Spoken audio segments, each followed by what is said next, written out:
Septiembre de 2015, un niño, Aylan Kurdi, aparece muerto, ahogado, en una playa de Turquía. Su imagen, la fotografía, dio la vuelta al mundo, nos golpeó el corazón, pero ¿cuántos se acuerdan ya de Aylan? ¿Quién piensa mientras desayuna en casa en esos otros niños en barcazas, huyendo de la guerra, en los más de 400 cuyos cadáveres yacen al fondo de esa gran fosa común que es el mar Mediterráneo, o en los 20.000 víctimas de las bombas, las balas, los ataques químicos de la guerra siria? Todos los que nacieron después de 2011 no han conocido otra cosa más que la guerra.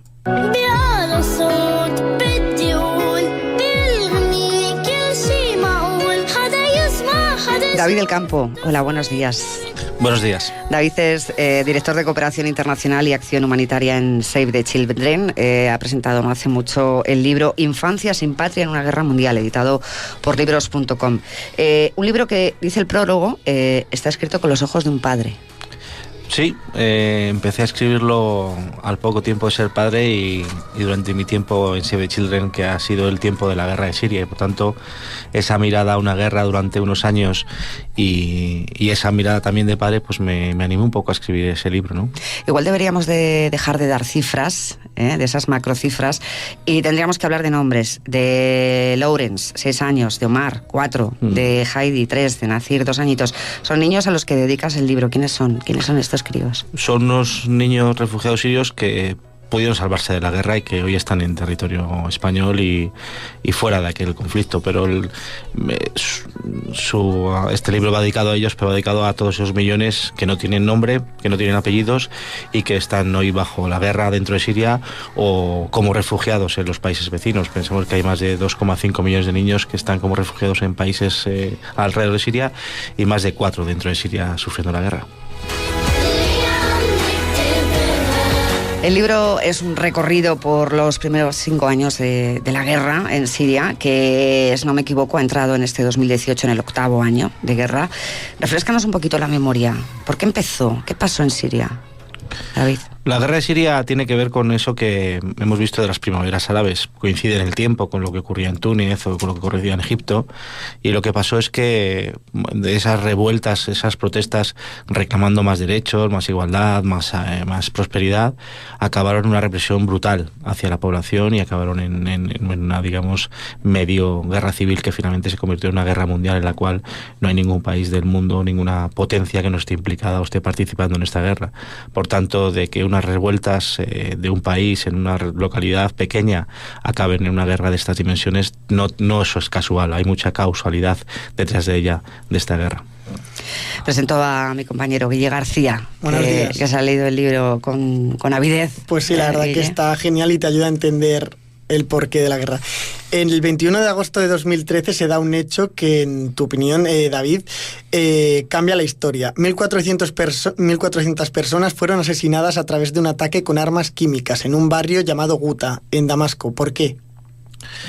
Este es el momento en el que la guerra cambia de, digamos, de intensidad y se vuelve mundial, lejos de ser una guerra local, porque hay un ataque probado con armas químicas, por tanto esa era una línea roja que hasta entonces no se había sobrepasado, y de repente actores que no estaban participando en la guerra deciden participar activamente. Hablo de Estados Unidos por un lado, de Rusia, de Irán, de Arabia Saudí, es decir, muchos países a partir de esto se posicionan dentro de una guerra, no solamente políticamente, sino armamentísticamente, es decir, militarmente forman parte de esta guerra a partir de entonces.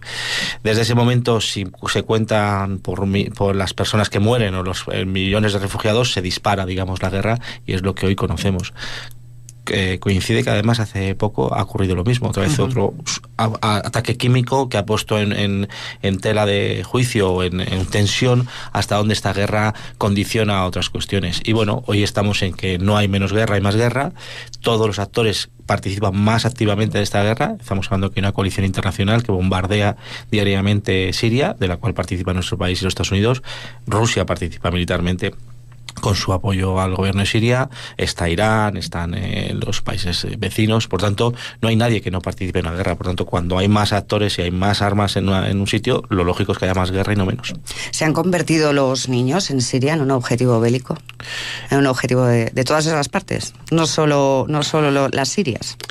esa es una de mis tesis o de lo que yo llevo intentando explicar, que ha cambiado respecto a las otras guerras que hemos conocido.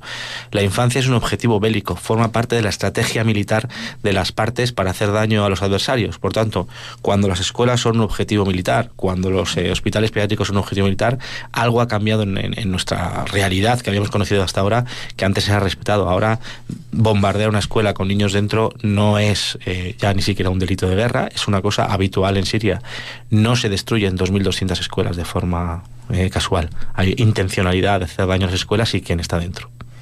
En el informe Guerra contra la Infancia, elaborado por Save the Children, os preguntáis, ¿nos quedaremos mirando mientras más niños mueren en sus pupitres y en sus camas de hospital? ¿Se les niega la asistencia vital o son reclutados por grupos armados? Bueno, ese es el relato de las nuevas guerras, ¿no? Es decir, la utilización y el ataque a la infancia, bien atacando sus espacios vitales, como son las escuelas o los hospitales o sus propias viviendas, o bien utilizando mano de obra infantil llamados niños soldados, que es una mano muy obediente, muy barata y que sirve para muchos ejércitos. Me ha impresionado el largo viaje que se han tenido que hacer para un campo de refugiados que se duchen con agua fría y en botellas. Que tengan que caminar tanto y que no les dejen pasar a Europa. Los de la valla, que no puedan salir. Los políticos, que no les dejan entrar. Que no puedan ir al colegio, que no puedan aprender. Pensaba que algún niño, a niños sabía, pero no tanto. Esto es un vídeo de Save the Children en el que se pregunta a los niños qué piensan de la crisis de refugiados. 5 millones ahora mismo de sirios en países vecinos, 2 millones son menores de edad. Cuando los niños llegan a nuevos países, llegan con los bolsillos vacíos y la moral por los suelos. ¿Qué experiencia personal tiene con estos chavales refugiados, David del Campo? Pues quizá esta sea la parte más dura del conflicto visto desde España, ¿no? Les estamos impidiendo huir de una guerra. Cuando la gente huye de una guerra, lo normal es ayudar a que la gente huya del terror y lo que significa una guerra. Pero en Europa y en España nos hemos encontrado que no pueden huir. No les acogemos como refugiados, no les impedimos el acceso, les criminalizamos. Tal es así que organizaciones como Save the Children o Médicos Sin Fronteras nos enfrentamos a delitos penales por intentar, por ejemplo, rescatar gente en el Mediterráneo. Es decir, nos hemos pasado la gente que salva a gente que se muere en el agua, que es algo tan humanitario, en fin, algo básico, pues se está convirtiendo en un delito. Hoy Médicos Sin Fronteras tiene causas pendientes con la Fiscalía Italiana, lo tiene Save the Children, lo tenía Proactive. Estamos en una situación bastante terrible y sobre todo cuando vemos que había un compromiso y un acuerdo firmado por nuestro anterior gobierno, por el presidente del gobierno y ratificado en sede parlamentaria, por tanto, digamos, no hay mayor legitimidad que eso, y no lo hemos cumplido de forma, digamos, vergonzosa, ¿no? No hemos sido capaces de acoger ni siquiera a los refugiados que dijimos al cupo que íbamos a hacer, ni siquiera un 15%. Esa es, yo creo, que la credibilidad que tiene nuestro país en este momento de cara a la comunidad internacional. Ni siquiera el 15% de lo que has firmado y ratificado legalmente. Y cuesta mucho entenderlo porque España hace 25 años, en la guerra de Bosnia, mandó unas fragatas militares a acoger refugiados bosnios, los trajo a España, los integró, y hoy esos refugiados bosnios son ciudadanos de pleno derecho, no ha habido ningún problema, y no creo que España sea un país peor hoy que hace 25 años, pero el momento está demostrando justamente lo contrario.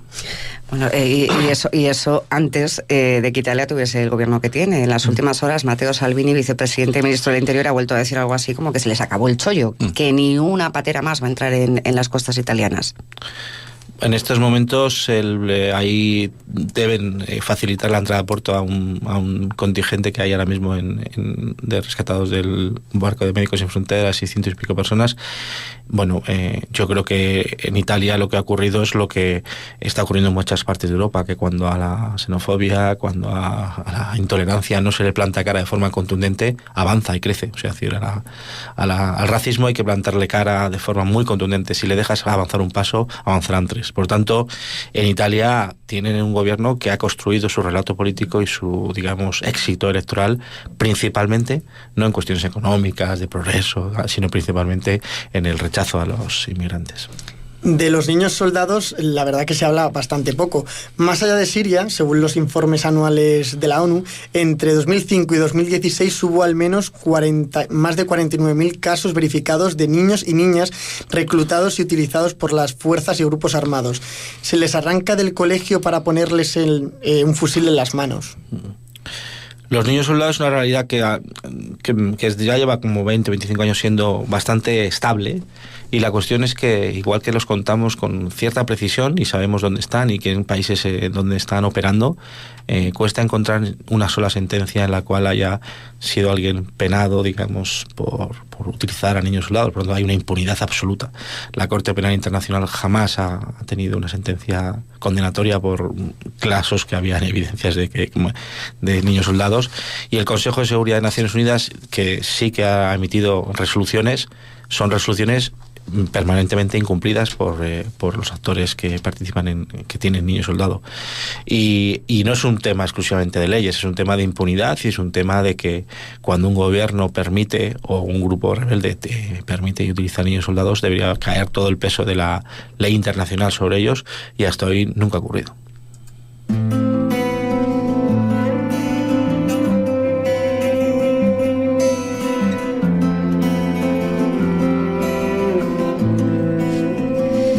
Tenemos al teléfono a María Bilbao. María, buenos días.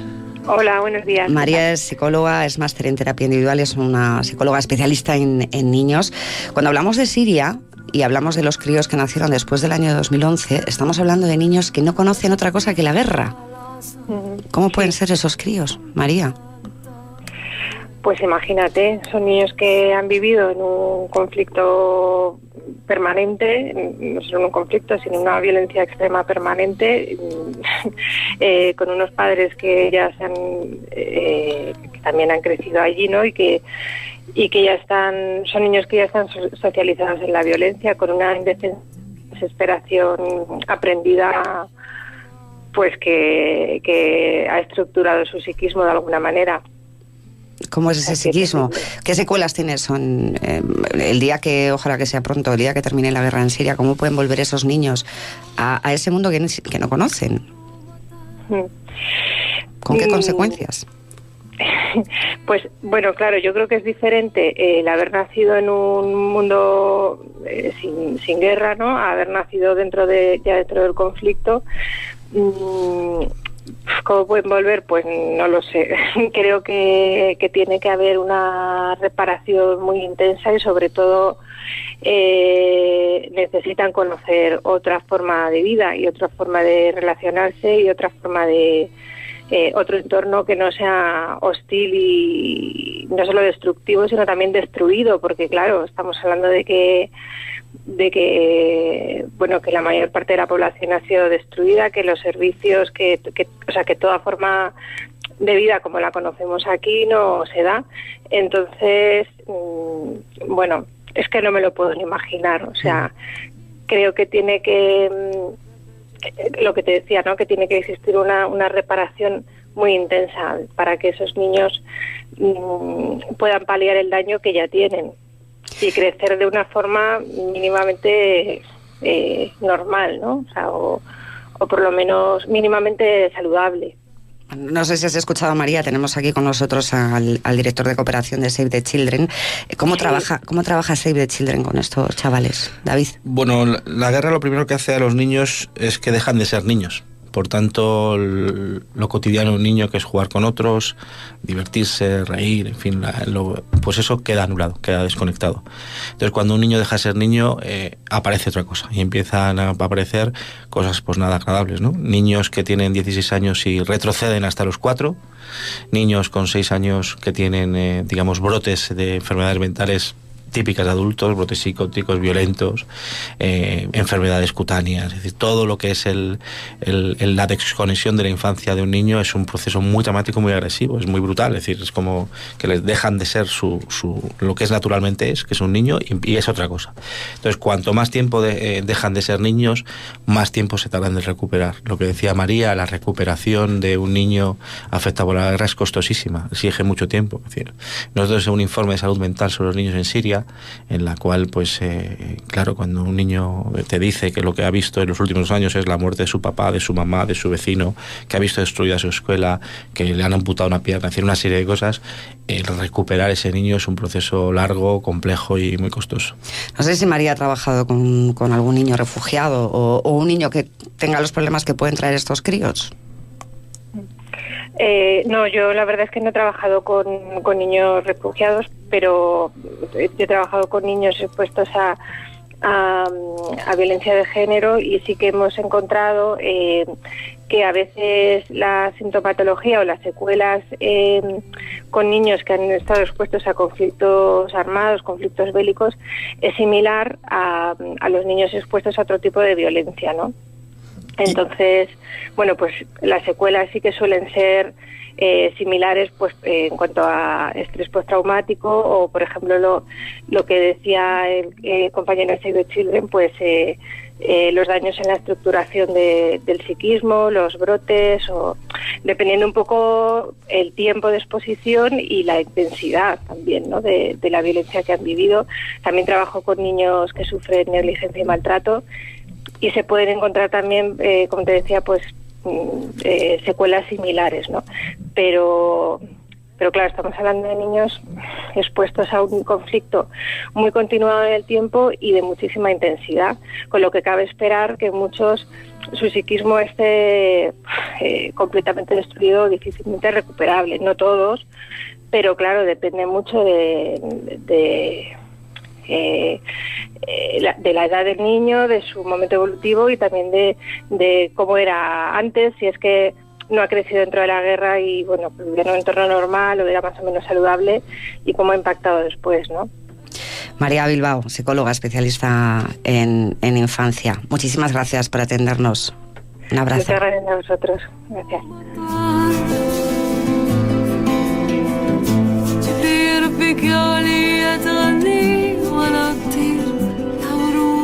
Es la foto que el mundo nunca quiso ver, pero que por su fuerza ya ha recorrido todo el mundo. Ocupa informativos y portadas de diario junto a palabras como vergüenza, crueldad o víctima, aunque la imagen no las necesita. Es el pequeño niño sirio Aylan Kurdi, de 3 años, tumbado sin vida en una playa de la ciudad turca de Bodrum, mientras le acarician las olas. Una noticia que dio la vuelta al mundo, pero nos dio la vuelta a las cabezas en ese momento, sí. Todos, estás diciendo que no con la cabeza, David del Campo. No, nos removió lo que dura un telediario, ¿no? Bueno, yo creo que Aylan ha sido se convirtió en lugar de la principal esperanza para los refugiados sirios y los refugiados en general, se convirtió en su principal amenaza.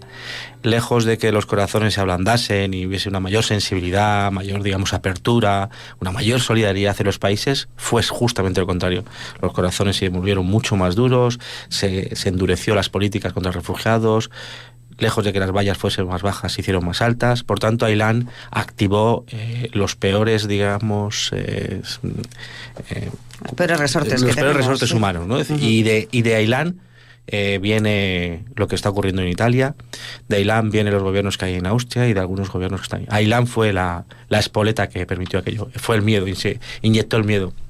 Hubo política, hubo políticos y partidos que cuando vieron a Aylan lo que construyeron fue un relato de miedo. Es decir, Aylan es el primero, puede haber millones, nuestras costas se van a llenar de gente muerta, pero también de gente que va a estar invadiendo nuestras calles, nuestra amenaza de estabilidad. Ese fue lo que fue Aylan y es lo que hoy tenemos. O sea, Aylan es el inicio de un retroceso muy, muy grave y muy perjudicial, que en nuestro país además está bien diseñado. El anterior gobierno fue muy responsable, sobre todo cuando el ministro de Interior, el Jorge Fernández, recuerdo que sembró una duda sobre si entre los refugiados no se podía descartar que hubiese terroristas. Eso es como decir que de los 60 millones de turistas que entran en el país no se puede descartar que haya algún violador de menores, algún narcotraficante, como es lógico, ¿no? La responsabilidad de un ministro de Interior es garantizar la seguridad y la de nuestra ciudadanía, y él hizo justamente lo contrario, inyectar miedo y odio en nuestra población.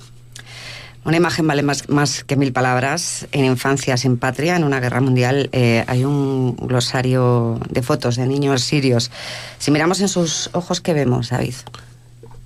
vemos que quieren seguir siendo niños en muchos de ellos, y de hecho en el momento nosotros trabajamos con algunas terapias que son absolutamente asombrosas cuando las ves en terreno, cuando estás con ellos. En el momento que tú sacas a unos niños y les pones junto a otros niños en un contexto absolutamente normal de infancia, automáticamente vuelven a ser niños y empiezas a ver niños alegres, contentos, divertidos, traviesos, y dejan de ser esos niños cerrados, callados, con traumas, y por tanto necesitan muy poco, necesitan básicamente volver al punto de inicio, que era lo que la guerra les impidió ser, ¿no? Que ser niños.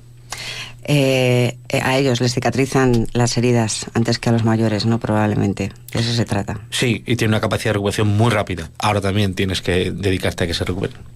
¿La guerra de Siria tiene fin? Sí, lo tendrá. Lo único es que cada año de guerra de Siria se cuenta por decenas de miles los muertos, por cientos de miles los refugiados, y por años de retroceso de un país, ¿no? Por tanto, cuantos más años está pasando de guerra, más decenas de años va a costar recuperar el país, reconstruirlo, y sobre todo que la guerra de Siria al final es un laboratorio para resolver otros conflictos que nada tienen que ver con la población de Siria.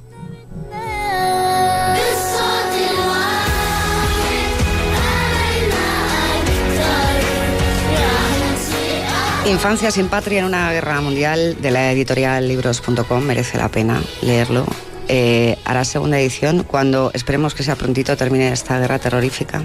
Sí, quiero hacer segunda ya completa. Quiero hacer la segunda y incluir los años. No sé si igual llevas por la tercera, no lo sé. No sé cuál llevas. No, va a la segunda, pero la segunda ampliaré para los años 2 años más de guerra que no incluí por razones de editorial.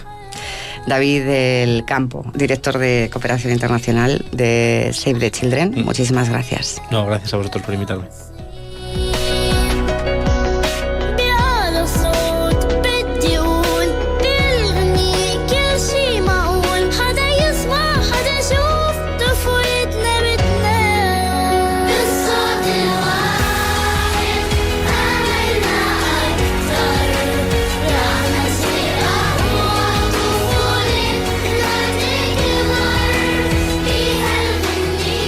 La Corrala.